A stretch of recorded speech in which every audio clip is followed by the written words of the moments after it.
Night அசந்து தூங்கும்போது யாராவது டிஸ்டர்ப் பண்ணால் கெட்ட கோபம் வரும். ஆனால் கண்முழிச்சு பார்க்கும்போது யாரும் இல்லைன்னா, பொதுவாக ஃபாரினில் குழந்தைகளுக்கு தனி ரூம் கொடுத்து அந்த ரூமில் தனியாக தான் தூங்க வைப்பாங்க.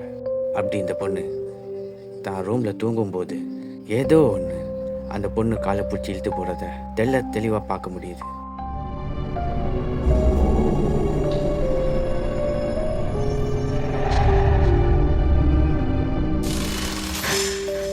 அந்த பொண்ணோட காலை பாருங்க.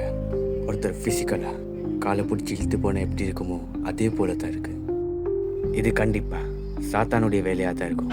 அந்த பொண்ணு பயந்து போய் கத்துறதும் தெளிவாக பார்க்க முடியுது. இதுக்கப்புறம் இந்த பொண்ணுக்கு என்ன ஆச்சுன்னு ஒரு இன்ஃபர்மேஷனும் இல்லை. மேபி அந்த குழந்தை நல்லா இருக்கலாம். அப்படி இல்லைன்னா நைட்டு தூங்கும்போது உங்களையும் இதே போல் ஏதோ ஒன்று இழுத்து போனால் நீங்கள் என்ன பண்ணியிருப்பீங்க?